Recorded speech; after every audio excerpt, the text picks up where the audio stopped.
மிக அருமையான காற்று வீசுகிறது, குளிர்ந்த காற்று. ஒரு காலத்தில் கடவுள்தான் இந்த பூமியை உருவாக்கினார். கடலையும் மலைகளையும்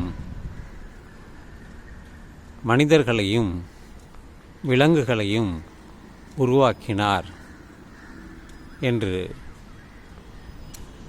மக்கள் நம்பினார்கள், கடவுள் சொன்னதாக. தற்பொழுது குளிர்ந்த காற்று அடிக்கிறது. இதனுடைய என்ன காரணம் என்றால் பூமியின் சுழற்சி தான். பூமியின் சுழற்சியினால்தான் நமக்கு நிலையாக இருக்கக்கூடிய காற்று அசைகிறது, நம் மீது படுகிறது. அறியாதவர்கள் சொன்னதை நாம் எப்படி ஏற்றுக்கொள்ள முடியும்? கொடி அசைந்ததால் காற்று அசைந்ததா, காற்று அசைந்ததால் கொடி அசைந்ததா என்று ஒரு கவிஞர், தமிழ் கவிஞர் கண்ணதாசன் எழுதினார். இதனுடைய பொருள் என்ன? இதிலிருந்து அதில், அதிலிருந்து இதில். அதுதான் இதெல்லாம் இயற்கையாகவே நடப்பது. இதை சொன்னது மனிதன்தான், அதை நம்பியவனும் மனிதன்தான், அது இல்லை என்று சொன்னவனும் மனிதன்தான். எனவே இயற்கை என்பது எல்லோருக்கும் பொதுவானது, எல்லா நாட்டிற்கும் பொதுவானது.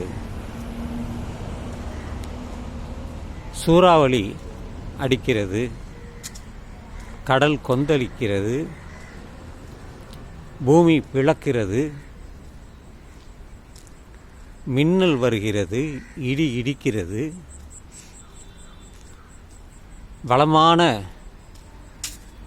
ஒளி வருகிறது, காதை பிளக்கும் அளவிற்கு இடி சத்தம் கேட்கிறது, ஆங்காங்கே பறவைகள் கத்துகிறது, விலங்குகள் ஓடுகின்றன. இதெல்லாம் அதனுடைய தன்மை. இதை இட்டுக்கட்டு, இதை இறைவன் செய்தான், கடவுள் செய்தான் என்று சொல்வது பைத்தியக்காரர்களுடைய கூட்டத்தின் தலைவன். எவன் ஒருவன் இப்படி சொல்கிறானோ அவன் பைத்தியக்காரர்களின் கூட்டங்களின் தலைவன். ஏனென்றால் அவன் அப்படித்தான் நம்பினான், பிறரையும் நம்ப வைத்தான். அது இல்லை என்று தெரியும் பொழுது அவனை உதைக்க ஆரம்பித்தார்கள். எதற்காக எங்களிடம் பொய்யை சொல்லி ஏமாற்றினாய் என்று. அவனெல்லாம் ஓடிவிட்டார்கள். தற்பொழுது அவர்களெல்லாம் இல்லை, நாடை விட்டே ஓடிவிட்டார்கள். பலர் தற்கொலை செய்து கொண்டார்கள். இன்று எங்கே பார்த்தாலும் இயற்கையான வெளிச்சம், செயற்கையான வெளிச்சம் மனிதன் உருவாக்கியது தான். இந்த பூமி எல்லோருக்கும் பொதுவாகத்தான் இருக்கிறது. மனிதன்தான் பூமியில் இருந்தே எடுத்து தனக்கு வேண்டியதை அதை கண்டுபிடித்து தயாரித்து எல்லோருக்கும் பயன்படும் வகையில் செய்தான். மின்சாரம் 17ஆம் நூற்றாண்டிற்கு முன்பு இல்லை. பெஞ்சமின் பிராங்க்லின் இன்னும் மற்றவர்கள் சேர்ந்து இந்த மின்சாரத்தை கண்டுபிடித்தார்கள். அதுவரையில் நாம் எல்லாம் இரவிலே வீட்டில்தான் இருந்தோம். ஏதோ ஒரு எண்ணெயை வைத்து எரித்தோம் இரவில் தூங்கும் வரை. அதன் பிறகு இல்லை. இப்படி பல மாற்றங்கள் இந்த உலகத்திலே நடந்திருக்கிறது என்றால் அதற்கு அறிவுடைமைதான், அறிவாளிகள்தான், புத்திசாலிகள்தான். அவர்கள் நோபல் பீப்புள் என்று சொல்வதை விட அவர்கள் இன்டெலிஜென்ட் பீப்புள் என்று தான் சொல்ல வேண்டும். காரணம், அவர்கள் மனதிலே ஏதோ ஒரு விழைவு, எதையாவது நாம் சாதிக்க வேண்டும், நம் மனதிலே இருப்பதை எப்படி வெளியே கொண்டு வர வேண்டும் என்று நியூட்டன் அப்பொழுது நினைத்தார். அப்துல் கலாம் ஐயா அவர்கள் நாமும் அணுகுண்டை தயாரித்து பார்க்கலாமே என்று முயற்சி செய்தார். கோவிலை கட்டினார்கள் அரசர்கள். எதற்கு? எல்லோரும் வந்து வழிபடுவதற்கா? இல்லை. நான் கட்டி வைத்த கோயிலை போய் பார்,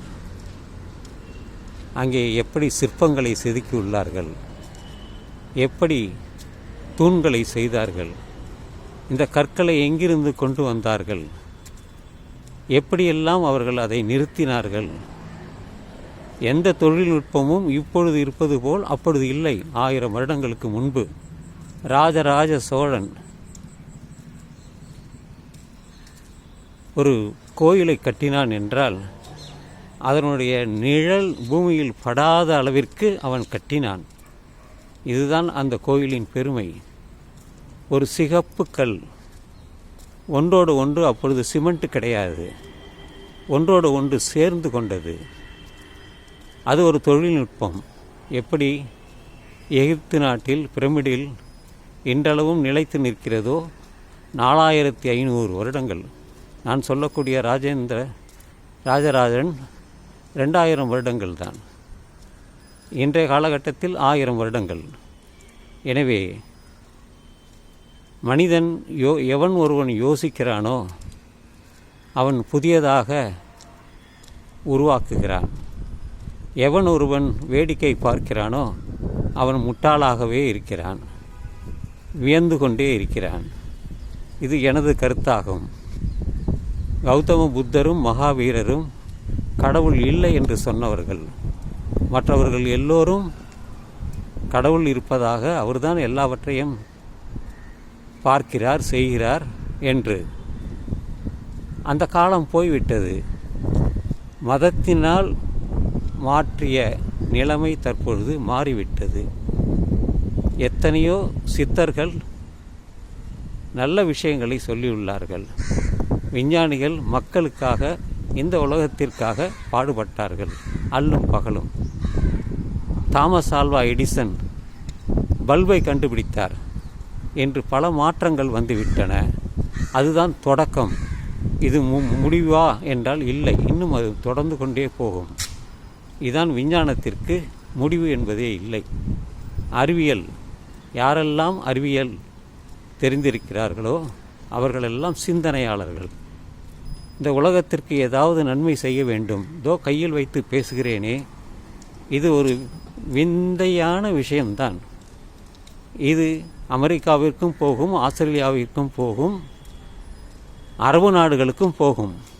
ஏனென்றால் அங்கே நண்பர்கள் இருக்கிறார்கள். எனவே யாரெல்லாம் புத்திசாலிகளோ அவர்கள் நண்பர்களாகவே இருப்பார்கள், விரோதிகளாக இருக்க மாட்டார்கள் என்று சொல்லி இந்த பதிவை நான் நிறைவு செய்கிறேன். வாழ்க தமிழ், வாழ்க தமிழ்நாடு, எல்லோரும் இன்புற்றிருக்க வேண்டும் பராபரமே என்று சொல்லி இந்த பதிவை நான் நிறைவு செய்கிறேன்.